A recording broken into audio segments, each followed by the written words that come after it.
Assalamualaikum warahmatullahi wabarakatuh. Melanjutkan kisah hidup Abu Bakar Siddiq radhiyallahu an yang di video sebelumnya menceritakan tentang awal kehidupan hingga beliau beriman. Kali ini akan dipaparkan bagaimana sepak terjang beliau setelah masuk Islam. Kaum muslimin pada masa awal yang jumlahnya masih sangat sedikit itu menjadi korban penganiayaan dan penyiksaan yang dilakukan oleh orang-orang kufar Mekah. Mereka disiksa agar keluar dari Islam dan kembali kepada penyembahan berhala. Akan tetapi karena kuatnya keimanan mereka, mereka tidak melepaskannya. Mereka tetap teguh dalam keimanan mereka. Karena mereka tetap teguh dalam keimanannya, mereka disiksa dengan sangat keras sehingga beberapa di antara mereka ada yang disyahidkan. Hadrat Abu Bakar Siddiq radhiyallahu an, meskipun beliau seorang tokoh yang terpandang dan dihormati oleh kaumnya, tetap saja beliau tidak luput dari penganiayaan disebabkan beliau telah beriman kepada Nabi Muhammad. Bisa jadi Abu Bakar lebih beruntung dibandingkan dengan kaum muslimin dari kalangan budak yang tidak memiliki kedudukan dan perlindungan. Namun demikian tetap saja beliau mendapat kesulitan-kesulitan dan penganiayaan. Nasib buruk dialami oleh kaum muslimin dari kalangan budak. Ketika tuannya mengetahui bahwa mereka telah beriman, maka mereka disiksa dengan sangat keji supaya mereka melepaskan keimanan mereka.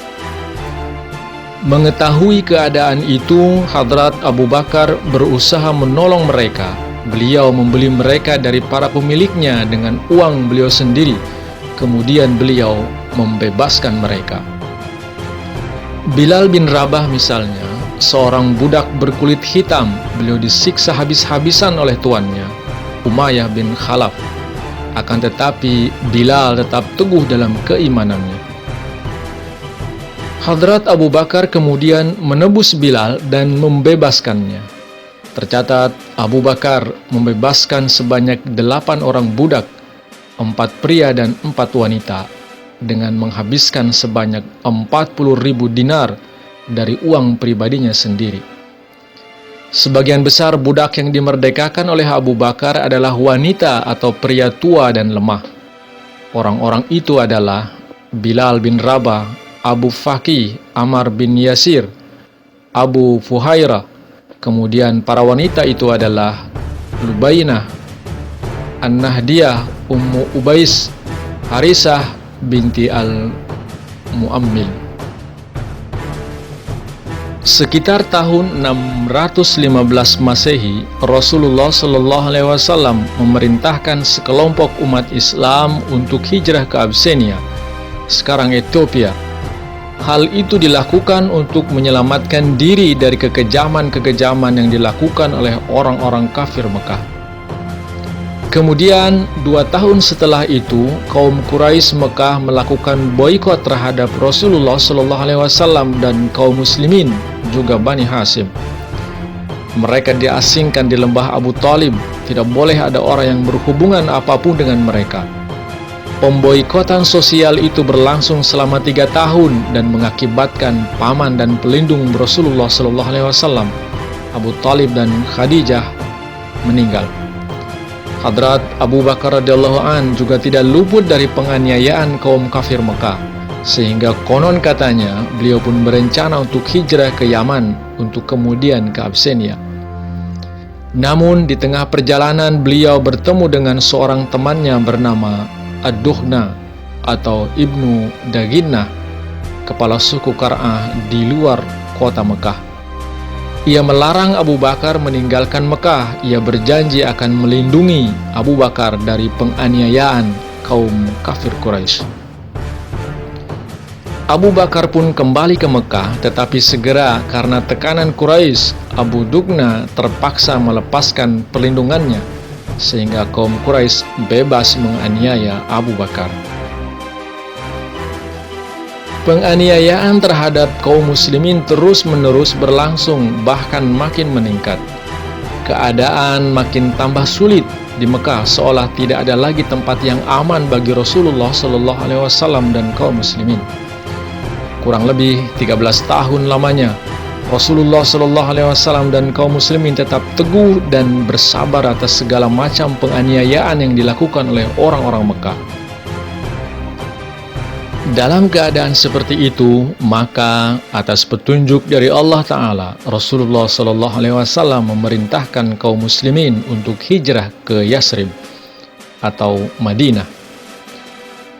Sedianya ini bukan hijrah yang pertama. Sebelumnya, sekitar tahun 615 Masehi, atas seruan dari Rasulullah Shallallahu Alaihi Wasallam, sekelompok umat Islam pernah hijrah ke Habsyi atau Abyssinia.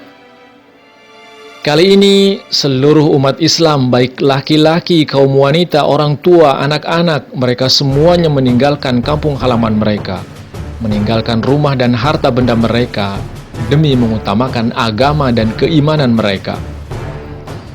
Keluarga demi keluarga mulai menghilang, kadang-kadang seluruh lorong menjadi kosong dalam jangka waktu 1 malam saja.